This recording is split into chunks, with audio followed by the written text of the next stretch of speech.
Kembali lagi bersama saya di channel Ricky Simbolon. Pada video kali ini kita akan membahas tentang gelombang bunyi efek Doppler. Yang sebelumnya, perkenalkan, nama saya Ricky Alexius Simbolon, mahasiswa Universitas HKBP Nomensen Pematang Siantar dengan NPM 1901080003, Prodi Pendidikan Fisika, Stambuk 2019. Video ini saya buat dalam memenuhi tugas mata kuliah Strategi Pembelajaran Fisika yang dibimbing oleh Ibu dosen Fain E. Syahaan, SPD, MPD. Video media pembelajaran fisika ini saya buat menggunakan Macromedia Flash 8. Sebelum kita masuk kepada materi inti, jangan lupa di subscribe, like, and comment. Baiklah, ini merupakan menu utama media pembelajaran yang akan kita bahas. Di sini ada menu KD dan indikator, tujuan dari pembelajaran, materi, contoh soal, dan evaluasi. Baik, kita lihat untuk KD dan indikatornya. Nah, di sini ada KD dan indikator pada gelombang bunyi, khususnya pada azas efek Doppler. Klik tombol menu untuk kembali ke menu utama. Nah, di sini ada tujuan pembelajaran. Mari kita intip apa tujuan pembelajarannya.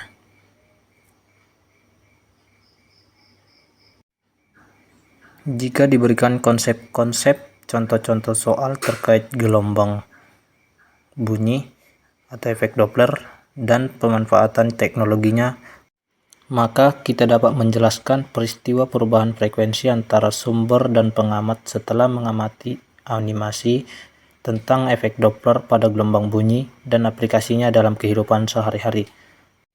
Kemudian, tujuan yang kedua itu menyelesaikan persoalan efek Doppler serta menganalisis persamaannya dengan tepat. Itulah tujuan pembelajaran efek Doppler yang ingin kita capai. Kemudian kita klik menu dan selanjutnya mari kita intip masuk ke tombol materi.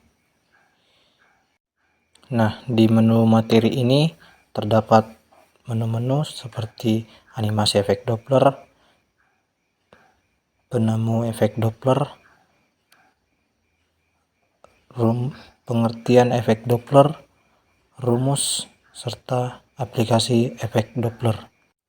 Nah, sebelum masuk ke materi, mari kita amati dulu animasi efek Doppler berikut. Nah, di sini ada animasi. Untuk memulai animasi, klik tombol play. Di sini ada sumber suara yang mendekati si pendengar yang dalam keadaan diam. Klik tombol pause untuk menghentikan animasi. Kemudian klik tombol next. Lalu klik tombol play. Nah, di sini ada seorang pendengar yang sedang lari, sedangkan sumber suara mendekati si pendengar. Klik tombol pause untuk memberhentikan. Lalu klik tombol next untuk slide selanjutnya. Nah, di sini kita mengetahui penemu efek Doppler yaitu Christian Andreas Doppler. Kemudian klik tombol next. Dari dua animasi yang telah kita amati tadi, maka kita dapat mengartikan bahwa efek Doppler adalah peristiwa berubahnya frekuensi bunyi yang diterima oleh pendengar karena adanya perubahan jarak antara sumber bunyi dan pendengar.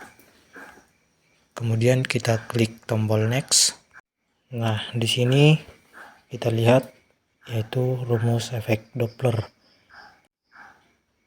Nah, lalu kita klik tombol next. Nah, ini merupakan keterangan dari rumus efek Doppler.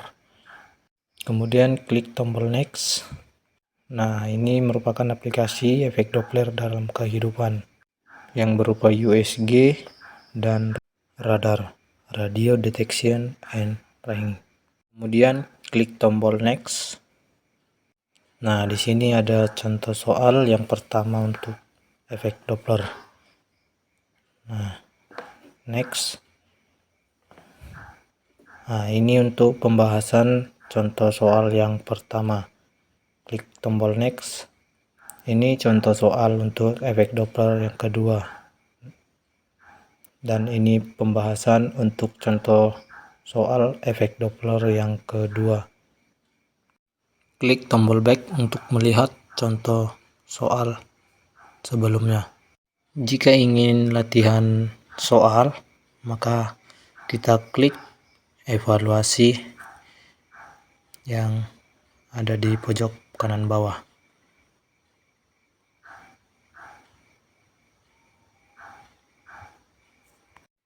Nah, kemudian sebelum kita memulai untuk masuk ke soal evaluasi, terlebih dahulu kita mengisi nama.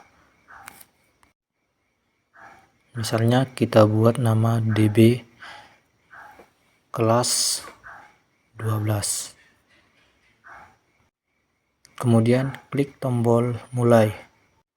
Nah, di sini terdapat 5 soal evaluasi. Nah, kita bisa pilih jawabannya masing-masing. Misalnya kita pilih A, kita klik A. Yang selanjutnya kita klik D, yang nomor 3 kita klik C, yang nomor 4 kita klik D, nomor 5 kita klik B. Nah, di sini akan muncul skor atas nama Debbie dengan total skornya 0. Baiklah, di sini kita diberikan catatan untuk belajar lagi ya. Jika ingin mengulang kembali soal evaluasi, maka klik tombol retry yang ada di pojok sebelah kiri. Dan jika ingin mengakhiri pembelajaran untuk kali ini, maka klik tombol finish yang ada di pojok kanan bawah. Demikianlah video pembelajaran singkat yang dapat saya bawakan. Jika ada kata-kata atau penjelasan pengucapan saya yang salah, saya mohon maaf. Dan jangan lupa di subscribe, like, and comment. Thank you.